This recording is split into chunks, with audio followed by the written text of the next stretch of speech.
Kinabahan na si Ate Isa mga karag-karag kasi nahanapan ko pa rin ang menopausal fashion destruction look. Yung pa closed door interview na pa-outfit niya. O, diba? Naghahanap talaga ako ng star na pa-outfit ko. Pero kasi wala akong nakita. Kaya ito na lang yung nakita ko, yung pantulo ko. Kasi may mga pa-star. O, diba?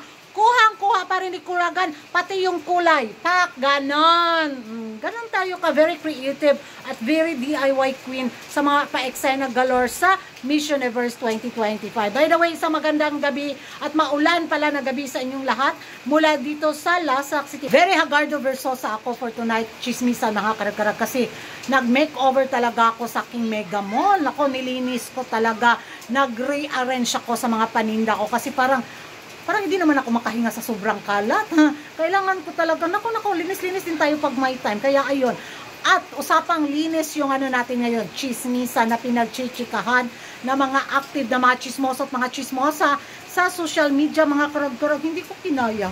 Gusto kong humalakhak, mga kanabitaw mo ba, hak-hak, juga katawa, bitaw, sa kakitid na mga utak na mga taga-takos, area of responsibility at yung mga kapitbahay nating taga 5-6 community din at ang mga taga Milky Way dahil ako nagprotesta talaga sila. Grabe talaga yung hanas nila mga karag-karag.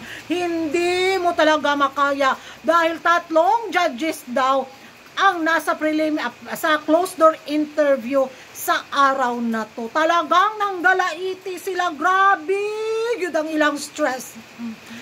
Wala, isa lang talaga yung linahan nila. Cooking show. This is not Miss Universe. This is Miss Philippines. Kasi 3 judges daw yung kinuha sa closed door interview. For what daw? Para ba daw ma-secure? Unsa man imo hakol?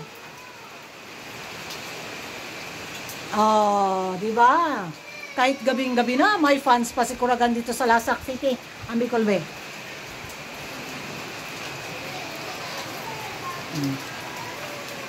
So yung mga karag-karag na grabe yung ano nila, oy, galit nila, oy.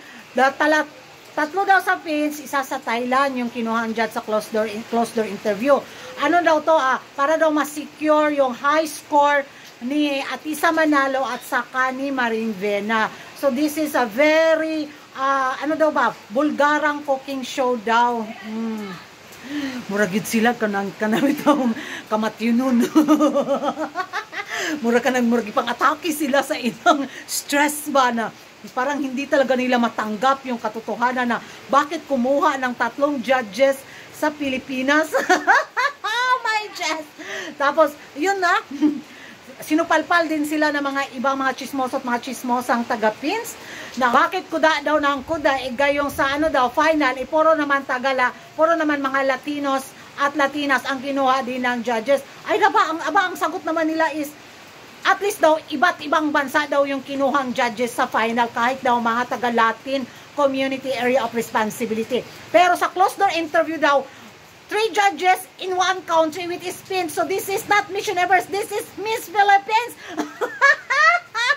Ay, ang saya. Ang gusto ko mang-asar. Mang-asar to the left, mang-asar to the right. Bak! Ganon. Ay.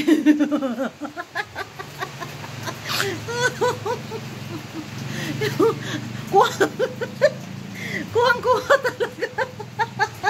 Hindi ko alam kung sinong nagplano nito, bakit 3 judges yung kinuha sa pins.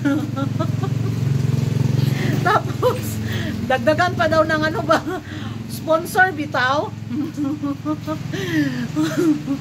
Ano na lang, pag malikwak daw si Atisa Manalo na kumuha daw ang Miss Universe ng 3 judges mula sa Pilipinas at pati sa mga pa-sponsor sa Miss Universe, grabe na yun daw kamalas ni Atisa Manalo pag hindi pa makapasok sa placement sa Miss Universe 2025. Hindi ko alam kung makatulog ba sila sa gabing ito sa kakaisip bakit 3 judges ang kinuha sa Miss Universe 2025.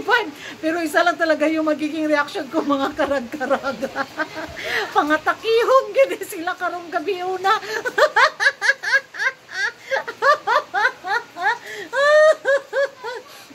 Ay da, liningawa dyan ako.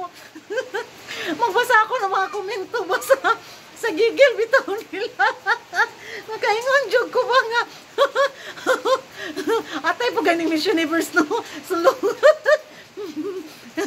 Sulugan po kang dagko ba.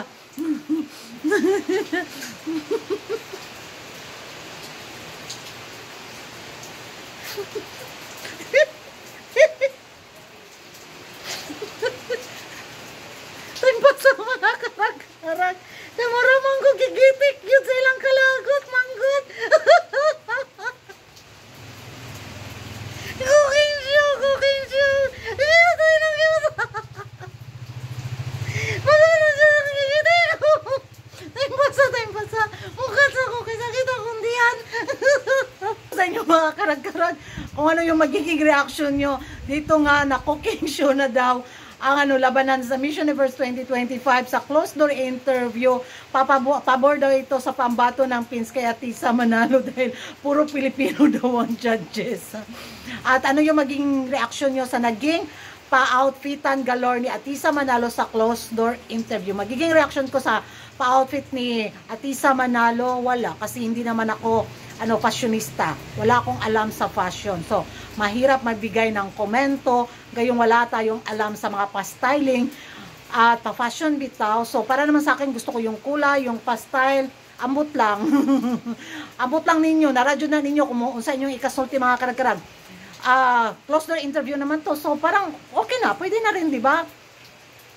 And mag-ingay tayo sa comment section at kung hindi ka pa nakapag-subscribe sa YouTube channel ko, don't forget to like and subscribe ko Karagan Karag and hit the notification bell para updated kayo sa mga latest kaganapan at late na intriga sa mundo ng beauty pageant. And good night everybody!